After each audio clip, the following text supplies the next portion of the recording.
speed triple in town. Let's have a little look at it.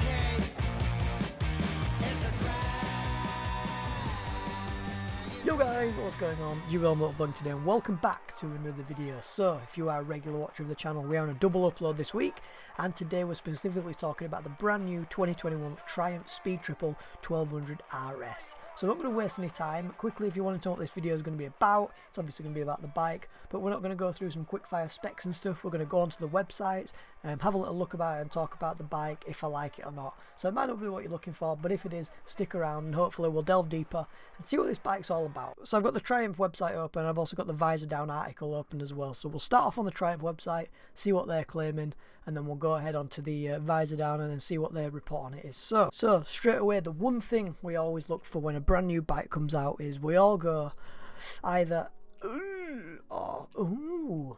And straight away with this one, I do like it. Now, the reason I'm making this video is because when I was looking for the MT-07, the Street Triple, not the Speed Triple, the big one, the Street Triple, like 675 or the 765, I can't remember. I always get the numbers mixed up with Triumph. Was a contender in there because of its build quality, its reliability, English made and all that sort of stuff. But ultimately, at the end of the day, the price was a bit too high. But don't get me wrong, the 2020 model of the Speed and Street Triple with the aggressive headlights looked gorgeous to me. And then I seen a couple of weeks ago that this was actually seen in testing or spotted on a test ride, and immediately I liked how it looked. So super excited for this one to come out. Sat on them, seen them and everything at the motorcycle show, and I really do like these bikes, and the sound of them is amazing. So here we are, the new benchmark for how everything combines to deliver the ultimate performance naked sports ride. Straight away with the Triumph models, what I've noticed was when it comes to stuff like advertising and stuff, so Triumph are very sophisticated of how they advertise their bikes. They're very how they ride and all that sort of stuff. But straight away I've seen this when you come onto the page and you've got knee down, wheelies, burnouts. Like, I think they've finally entered the naked world with this one. So definitely straight away with the looks to me, the aggressive headlight down here, the bar end mirrors, it's definitely my vibe. The triple size engine for a stock exhaust, that exhaust isn't too bad, I do like that. And then again, these headlights, fully all-in shock we're looking at here. Again, that stock pipe for a stock exhaust looks alright with the belly pan and stuff hiding the Euro 5 cats that are coming out because they're getting silly now. Yep, all-in forks, bar and mirrors, wheels are nice. Most agile, precise, dynamic and responsive Triumph ever. 10 kilo. God, so this is the thing with all these 2021 models, it's amazing when it comes to benchmarking, like engineering. So they've shaved 10 kilograms off the previous model and also put a Euro 5 cat in it, so they've made the engine more powerful to try blast through them emission standards. But it just goes to show you when they're forced into like a corner how much a manufacturer can really come out. You've seen it with all the new bikes. So you've got like the new R1 that had the Euro 5 cat on it and it made silly amounts of horsepower. The KTM with the new one on it, the 1290. When they're backed into a corner, these manufacturers, they really pull the finger out to try to improve on, you know, the previous generation. Here we go, some stats. So 1160cc engine, obviously it's the triple inline standard firing, 180 horsepower peak power, up 30 horsepower, 125 newton meters of torque, up 8 newton meters, and 198 kilograms of wet weight, which is 10 kg lighter than the previous model. Speed Triple soundtrack, glorious, rich and raw for hair-raising ride. Now, I always love the sound of a triple engine. There's no doubt about that. You can even be a car guy or a snowmobile guy or a motocross guy. As soon as you hear one of these engines, blows you away. This, the MT-09 and the MV Augustus sound awesome. So let's have a little listen to see what this Speed Triple sounds like with its stock cam.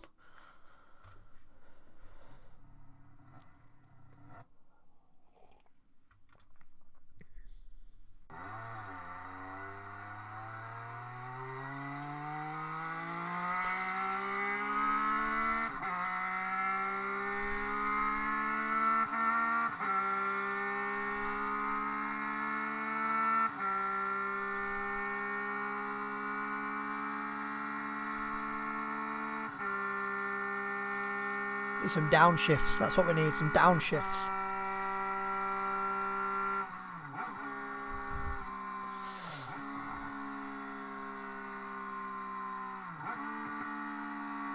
A few pops out of a stock exhaust, eh?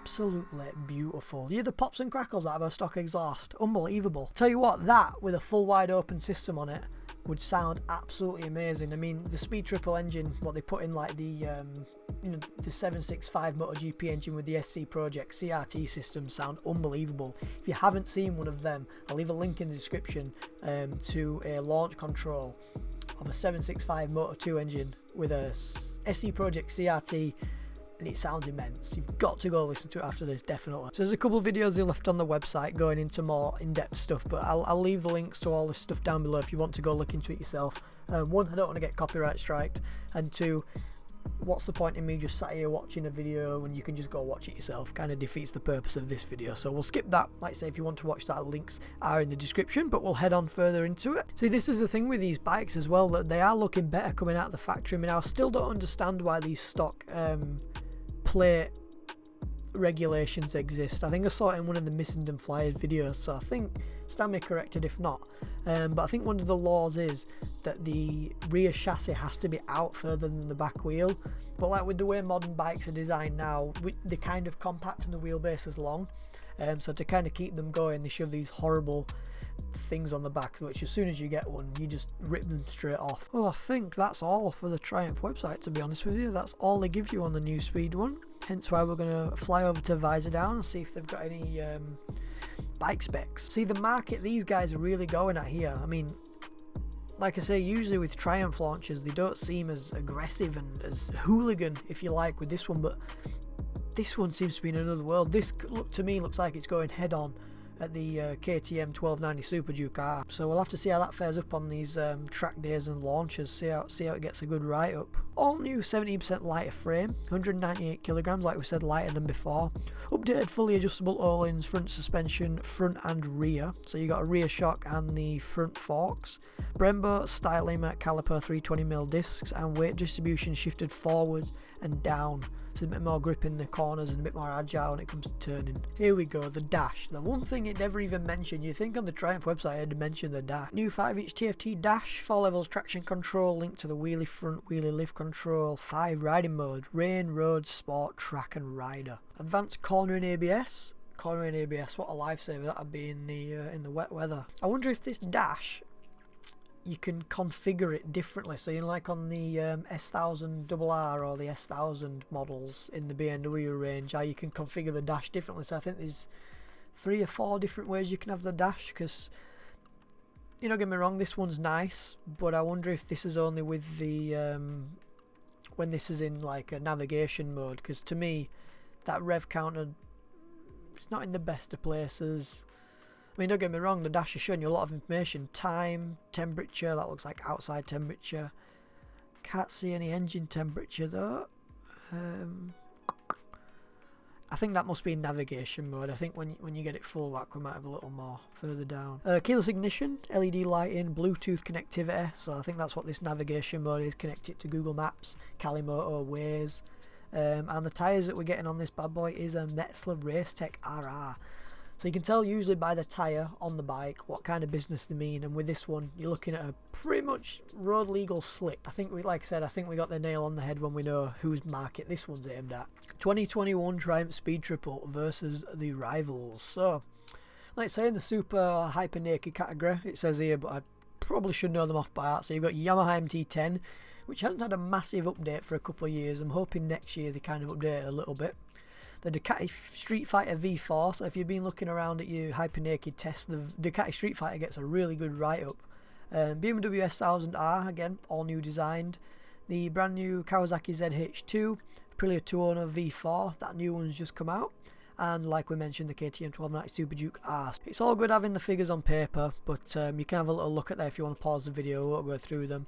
But like I say, we've seen bikes in the past that have all the figures on the paper, it comes to the test and the track day and they just do not add up. So like I say, interesting to see how that one comes when it comes to the launch, and when they finally get on the roads in the middle of February and they finally get out some track days and some road tests, see how they fare up against these rivals. So the one thing we're looking at on this then is, I'm looking at this area here.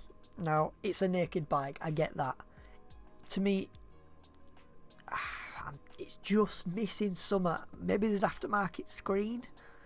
Should we just bang it into Photoshop, see what we'll come up with real quick? So tail's gone, looking pretty nice already. Let's get rid of rear foot pegs. So if you want to make it a bit more sporty. So the one I've kind of got on the 07 kind of has a few brackets, and then it kind of goes. See, yeah.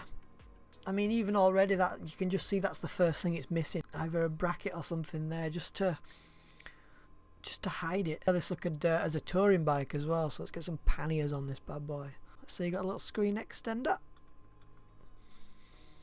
See, already I think with that screen on, just a more aggressive screen.